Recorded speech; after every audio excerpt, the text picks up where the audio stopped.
Show you where this happened, and we'll also explain how it could have been avoided when we come back.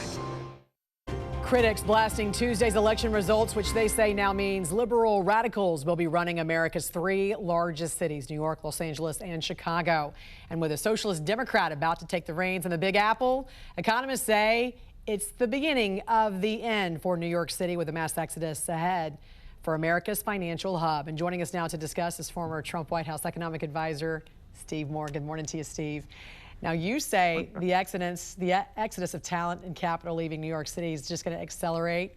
It's going to be so bad. It's going to be Wall Street now finding a new home in Texas. We know socialism and communism have never worked, but perhaps Mamdani's generation not so familiar with history like you and I are, you know? I mean, because it worked so well for Fidel Castro, as we know. Yeah, look, I hope I'm wrong about this. I hope that Mamdani kind of moves to the middle and moves away from some of his more radical ideas. One of the ideas is to massively raise taxes on millionaires and billionaires in New York. New York already has the highest taxes on millionaires and billionaires. And Jen, that's one of the reasons they've been moving out. As you may or may not know, I worked in New York City for a number of years when I was working at the Wall Street Journal. And, you know, that was when Rudy Giuliani was mayor, and you could see just the improvement of common sense. He cut taxes. He got rid of the criminals. He got, homeless people off the streets. He got rid of graffiti, all of the kind of things that makes a city work. And I could see day after day and week after week the improvement in the city.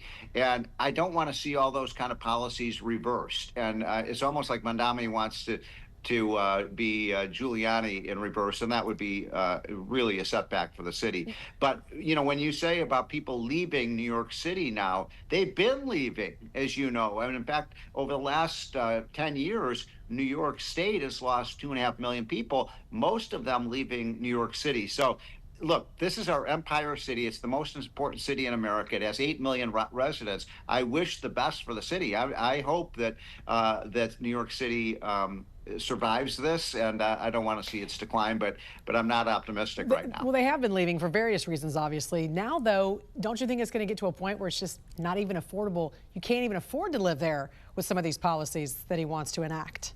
Yeah. Well, what's so ironic is that one of the reasons that Mamdani won the election was the issue of affordability. Correct. And yet, so he's going to give everything away for free buses, free housing, free this, free that. It's got to come from somewhere. Who's going to pay for that? Obviously, you know, you're going to get a lot of people moving out who would pay the burden of this.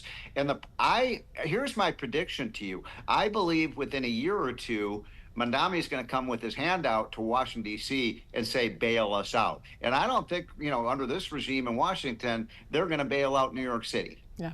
Well, let's hope not. I mean, Trump's said so far that he's going to stop funding to New York City if he wins, and he has. So let's see how this plays out. How much of this shutdown impacted these off-year races? It probably negatively impacted the Republicans. And look, I'm not going to try to whitewash this. This was a bad election for Republicans. And what you saw, actually, is so interesting. I've been looking at the exit polling, and it was a massive increase in Democratic turnout. So, you know, you have a rage among Democrats about Trump, and they turned out big time to try to, reverse some of Trump's policies. So we'll see how that impacts what Trump does going forward. Yeah, but where I live in, Virginia, that is a state that went heavily Democrat. Much more so than any time in the last 20 years. And in part, I think, because a lot of those people who've been laid off are federal employees living in Virginia. Correct, especially Northern Virginia. Yeah. We know that President Trump has also recently called upon Republicans, especially in the Senate, to use that nuclear option and do away with the filibuster. I know you're not a fan of this, but the question becomes, at this point, Democrats, especially those on the very far left, now feel like they have this momentum. It might not even be enough now to try to negotiate on these, health care subsidies, the Obamacare subsidies at this point. They might try something even more radical. At what point do you have to get rid of the filibuster? I'm very opposed to getting rid of the filibuster. That's the 60-vote rule to pass things through the Senate, and it's a really important to the way system of government that you protect the rights of the minority. But I want to attach this to something you were just talking about earlier on the show about these exploding healthcare costs. I mean, I've been talking to people who've just gotten their healthcare bills for next year, and they're saying that in some cases 20, 25, 30% increases next year. And why is this happening? I want people to understand this very clearly. It's because it's been happening ever since we passed Obamacare. And Obamacare was supposed to make healthcare more affordable, and now people can't afford it. And that people are going to be really angry when they see those healthcare bills next year and their premiums going up.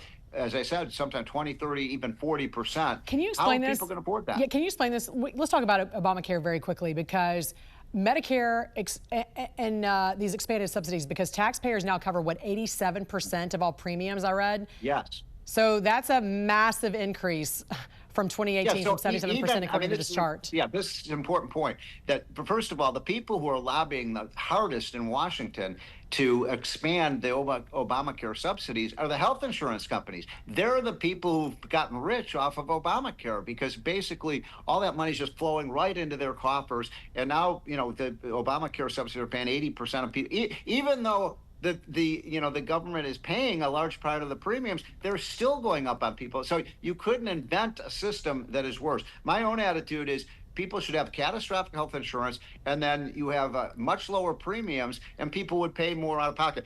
We need health care price transparency in America, so people know what things cost. When's the last time when you go to a hospital or a doctor, you ask how much it costs? I mean, it's because somebody else is always paying for it. This is so true. All right, former White House economic advisor Steve Moore. Always great to see you, sir. Thanks for joining us here on the National News Desk. Thank you. Have a great weekend. Take care. You too.